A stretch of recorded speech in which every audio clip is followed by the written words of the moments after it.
Hi, welcome back to Lost in Translation, a series where we look at biblical words that lose something of their meaning by virtue of their being translated from one language to another, one culture to another, one place and time to another, one literary context to another. So, the word I want to focus on in today's installment is the word oikos and its equivalent oikia, the words for house in Greek.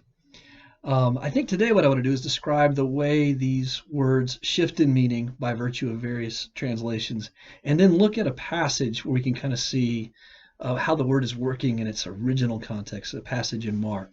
So let's start with the word oikos and what it means. We often translate it home or house in English, and when you find this word in the Gospels, it sounds like they're talking about the physical structure, the actual house that Jesus enters. And the refrain in Mark and then also Matthew and Luke and John is Jesus went into the house. And next Jesus went into the house in Capernaum, for example.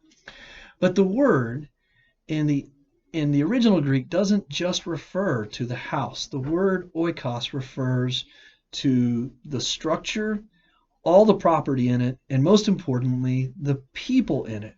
And that includes the family, the father, the mother, the children. It also includes the slaves, any people attached to that house. So it can also be translated household, but even households too narrow. We don't have a word in English, is the point that properly translates this word. It's a word that connotes everything in the house and everything in it and all the people in it, and also any possessions, any wealth, any money that belongs, any properties that belong to. We wouldn't consider a field that's owned by somebody to be part of the family or part of the house. In Greco-Roman society, a field that's owned by their paterfamilias, the head of the household, that field would be part of the oikos. It's maybe the word estate, but that leaves the word estate leaves out the family and the people. We just don't have a word, so we have to translate it house, and it sounds like Jesus is. So the first point I want to make is this word for early Christians was significant because they spoke of the household in which God was Father. And we will, in those contexts, we'll hear house referring more to the family, but always it's all of the above. It's the people, it's the structure, the house in which they meet. It's also the possessions, the money, the field, the properties, and so forth. Okay, that's the word itself, and it's the word from Greek to English losing something. It's also the word from Greco-Roman context to modern American context losing something. Let me describe the second way this word loses something in translation, and that's when we take it out of the narrative context of the Gospels and other New Testament writings, and we kind of drop it into our own narrative worlds. What's lost there? Well, what we're losing is something that the writers of the Gospels are doing with this word in their context that's kind of impossible in ours. In the first century context, the word household in the early Christian movement took on some added meaning, and it was because of the early Christian experience. Early Christians were kicked out of the synagogue. And they had been worshiping in the synagogue. To be Christian didn't mean you leave the synagogue initially. Initially, early Christians worshiped in the synagogue, and they were just Messiah followers. They would say, "We found the Messiah. We want you to believe that this is the Messiah." But eventually, they were kicked out of the synagogue. The Christ followers were. This was a very difficult experience. All the Gospels reflect this experience. The Gospels are written for a readership that has either gone through this experience or knows people who've gone through this experience. It was evidently a very difficult ordeal to be kicked out of the synagogue. What does that mean? It means you lose your community, your central community. It means you lose the part of your family that's not Christian, and they're no longer in fellowship with you. You might lose friends, you might lose brothers, you might lose mothers, you might lose fathers. You also lose the support network that a practicing Jewish community offers. Jews, according to the Torah, are supposed to help the poor, are supposed to lend to someone in need. And now you're cut off from that. You're cut off. It feels like you're tempted to feel like you're cut off from God Himself. Well, early Christians, when they left the synagogue, for them, what became the new place of worship was the house. The oikos became the new sacred structure. Early Christians worshipped in houses. We have archaeological evidence that confirms what we read about the Bible. In Capernaum, you can go to Capernaum to this day and find the house that we're going to read about today, the house of Peter's family, Peter's household. That was an early Christian worship place of worship. And what early Christians did was they attached significant meaning to the word oikos by virtue of this experience. For early Christians, the house was the new synagogue. It was the new sacred gathering place. It was the place where the word synagogue literally means gathering. Sunago is the Greek word. It means to gather. Well, the household became the new gathering place. But more than just a gathering place, Christians really drew on that, the meaning of the word oikos as referring to the household and all that's in it, and began to speak of the place, the people, the possessions, collectively, all of that as the household of God, with God as Father, and all of this around us, the house where we're worshiping, the people in it, the possessions we all have, all properties associated with all these peoples, all of this is thought of as the household of God, with God as Father. And that makes us family. That makes us brother and sister and mother and daughter and father and son. And it also means all of our possessions belong to God the Father, and we therefore our collective good. So you can kind of see this throughout, for example, the Gospel of Mark. It's in all the Gospels, but you see it, I think, beautifully presented in the Gospel of Mark. The very first house scene, it's at Peter's house. The mother-in-law is sick. Jesus raises her, and then we're told that all the people of Capernaum gathered at the gate of the house, and the word there is gathered, sunago. And they have just left the synagogue in the previous scene.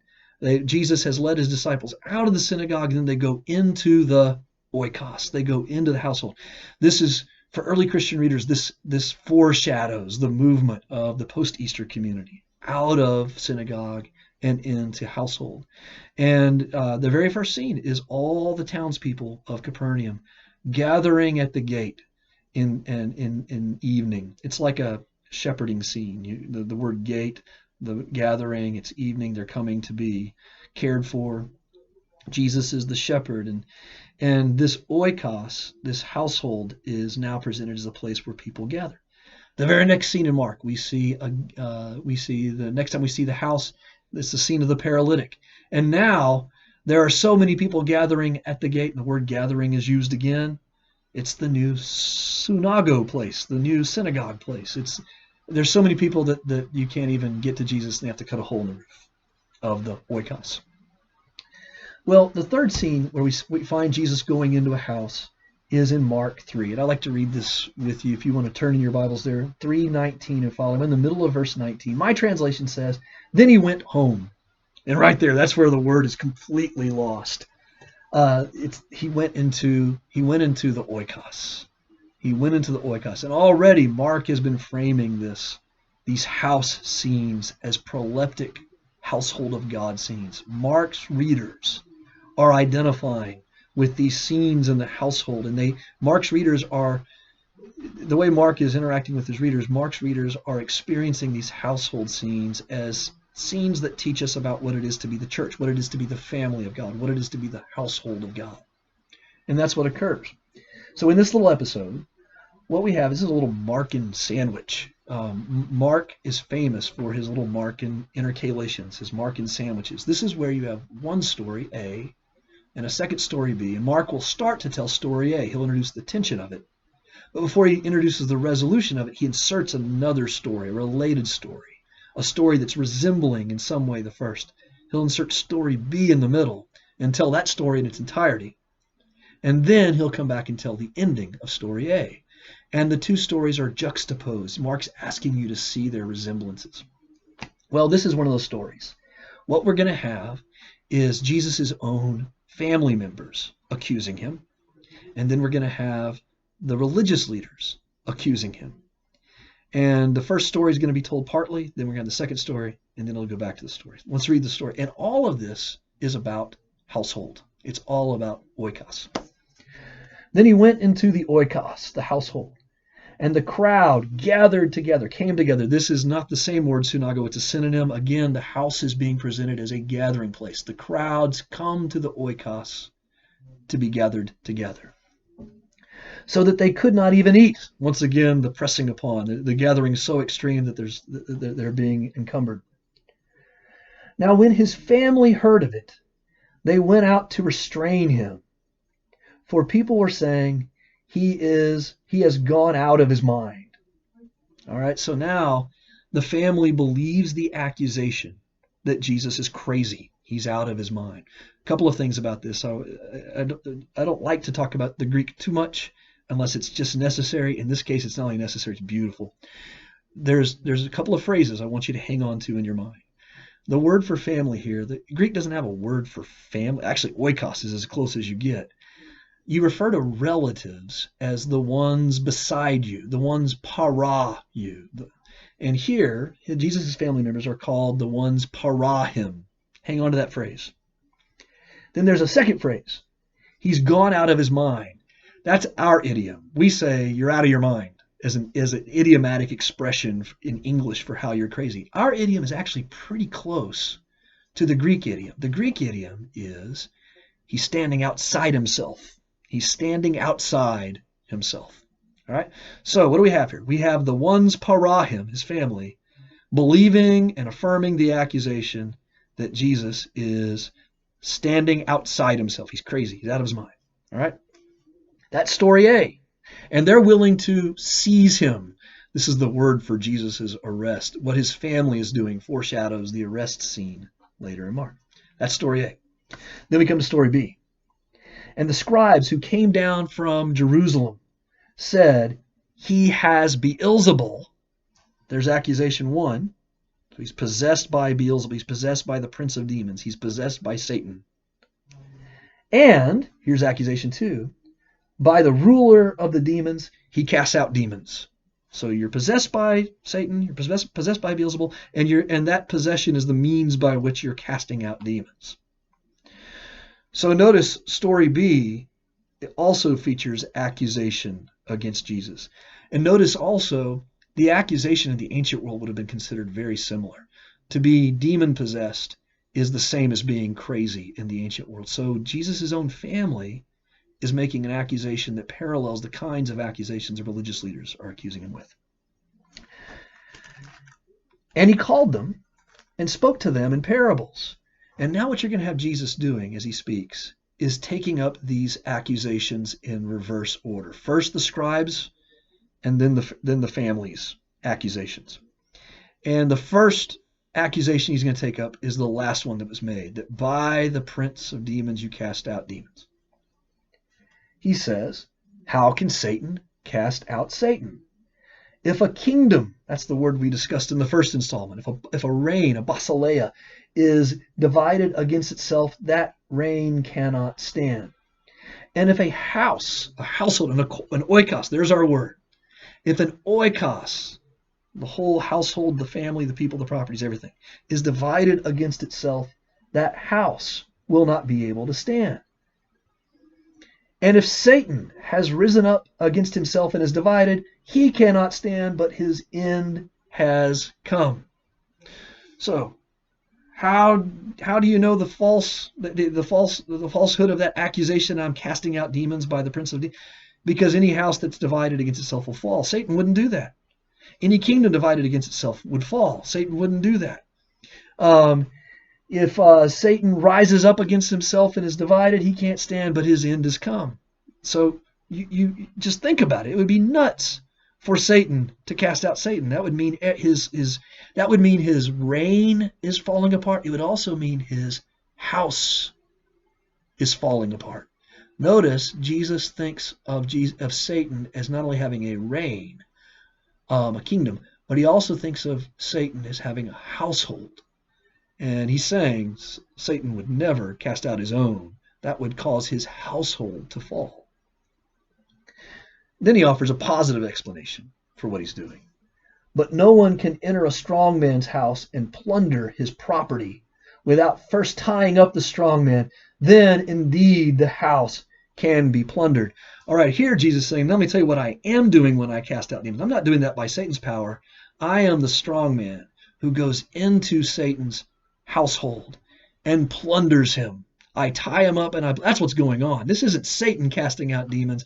This is someone who breaks in and steals and plunders after tying up the head of the household. Now, something that's really important to note here is the property that's being stolen from Satan's household are people. He's casting out demons. So he's taking from Satan's household. And ancient hearers would know that whoever takes from one man's household is bringing that property into his own household. So he's taking these people out of the household of Satan, bringing them into his own household. Okay, that was the last accusation. Now we go back to that first accusation the religious leaders, rather, the scribes made.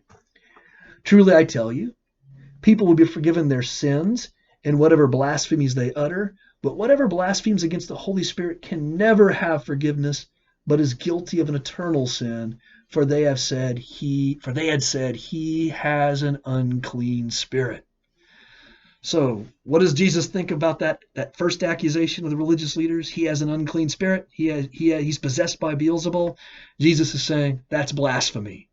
Why? Because the spirit that inhabits me is not Beelzebul. It's the Spirit that descended upon me at my baptism. It's the Holy Spirit.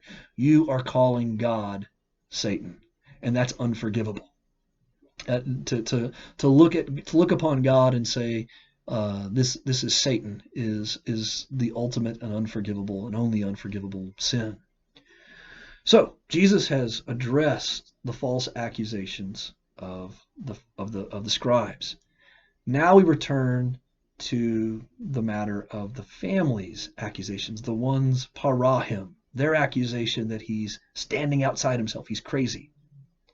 And just like we had household talk in the middle story, we're going to have household talk in the surrounding story, story A, the story that begins and ends this little unit. Truly I tell you, verse 31, then his mother and his brothers came, and standing outside, they sent to him and called him. A crowd was sitting around him. Now, a couple of things in those opening phrases. This is rich mark and irony. Earlier, the family were saying he's standing outside himself. He's crazy. Now they are pictured literally standing outside. Mark is practically winking at us here. This is mark and irony. It's rich. They're the ones who appear crazy. Not only that, it says a crowd was sitting around him, peri him. Earlier, the relatives are called the ones para him. Now we have a crowd that's peri him. Mark's going to repeat this phrase. And they said to him, your mothers and your brothers and sisters are standing outside. Mark's driving the point home twice. He says they're standing outside. Now it's reported to Jesus. Hey, your relatives, your mothers, sisters, brothers, they're standing outside, asking for you. And he replied, who are my mother and my brothers? And looking at those who were peri him, around him, he said, here are my mother and my brothers. Notice Jesus is redefining family by virtue of those who are inside the house, not standing outside, by those who are in the house with him. Those are his family. And the phrase is kind of an ironic one. It's not the usual phrase for family, the ones para him that was used for the mother and the biological mother and brother earlier. It is the phrase that Jesus uses, the ones peri him as opposed to para him. Jesus goes on to say, whoever does the will of God is my brother and sister and mother. Now, stepping back, you can see why this would have been especially poignant for Mark's readers, but I think it's also poignant for us. For Mark's readers who've been kicked out of synagogue and they're new Their new religious setting, their new family is the house church. For them, this is a reminder that even Jesus went through that. Even Jesus lost mothers and brothers and sisters, but he gained them in the house. And this relates very much to the middle story. What he says about household in the middle story is very much related to what he says about household in the outer story.